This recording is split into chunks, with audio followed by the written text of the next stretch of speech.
सारे तीर्थ बार बार गंगा सागर एक बार, यह लोकोक्ति यूं ही नहीं प्रसिद्ध है।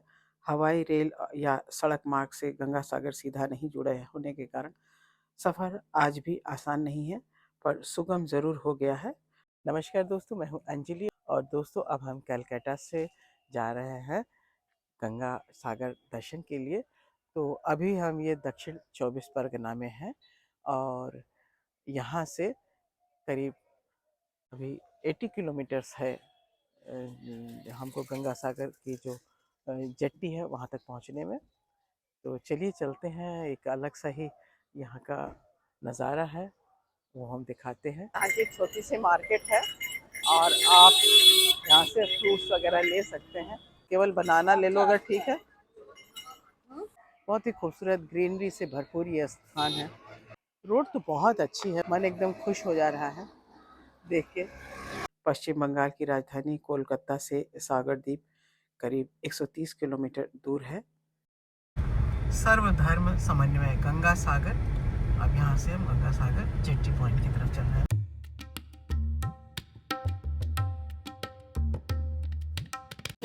ये है जेट्टी पॉइंट और यहाँ से हम चलेंगे जेट्टी लेके गंगा सागर के लिए।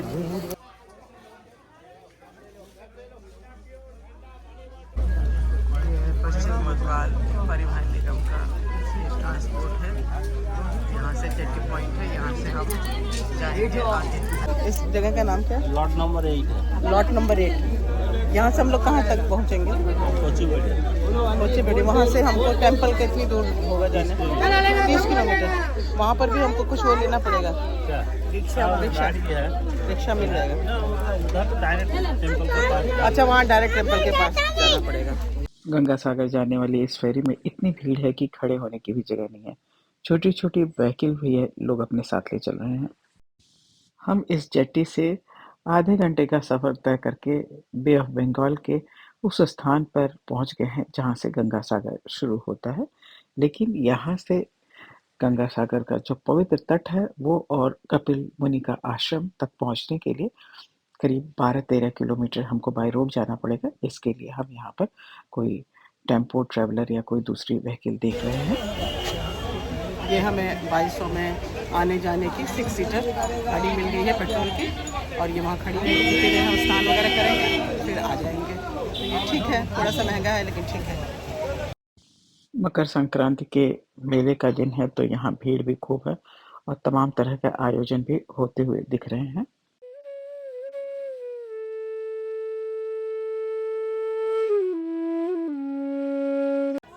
अब हम गंगा सागर तट के पास पहुंच गए हैं। ये एक छोटी सी कच्ची रोड है जिसके अगल बगल में कुछ दुकानें लगी हुई हैं जिस पर प्रसाद और शक वगैरह मिल रहे हैं। पहले हम गंगा सागर के पवित्र जल में डुबकी लगाएंगे और उसके बाद से कपिल मुनि आश्रम में दर्शन करने के लिए चलेंगे। यहाँ दान पुण्य का विशेष महत्व है। अब हम कैमरा पैन करके आपको पूरे सागर का दृश्य दिखाते हैं।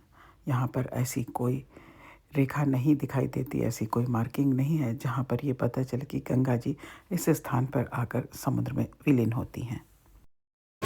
दोस्तों, सब तीर्थ बार बार गंगा सागर एक बार, और यहाँ गंगा जी आकर समुद्र में विलीन होती हैं। इस जगह आप सभी का स्वागत है। ईश्वर सभी को यहाँ आने की हिम्मत दे, शक्ति दे और मोक्ष की प्राप्ति की कामना करें कि हम सब एक अच्छे स्थान पे भगवान के चरणों में पहुँचे। गंगा सागर की कथा हिंदू धर्म की एक प्रसिद्ध पौराणिक कथा है जो राजा सगर, कपिल मुनि और माँ गंगा से जुड़ी हुई है, जो कुछ इस प्रकार है।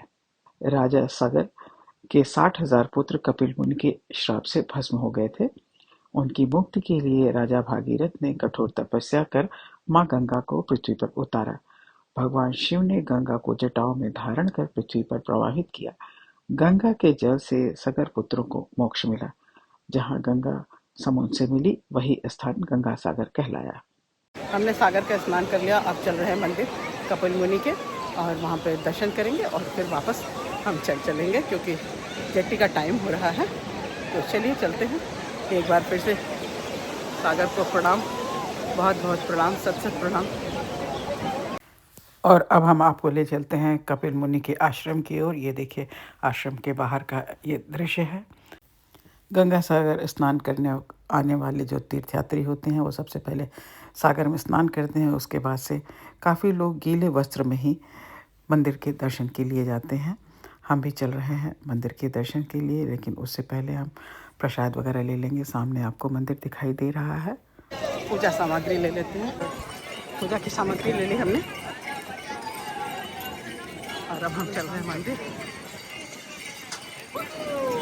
के चारों तरफ का आपको नज़ारा दिखाते हैं। कपिल मुनि आश्रम गंगा सागर तीर्थ क्षेत्र के पास स्थित एक प्राचीन और प्रसिद्ध धार्मिक स्थल है। यह आश्रम कपिल मुनि से जुड़ा हुआ है, जिन्हें सांख्य दर्शन का प्रवर्तक माना जाता है।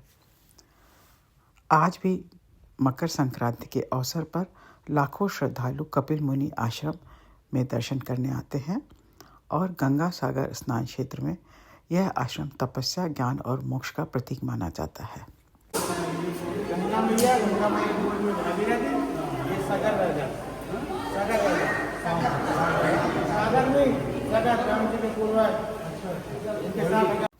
राजा सागर अयोध्या के प्रतापी सूर्यवंशी राजा थे।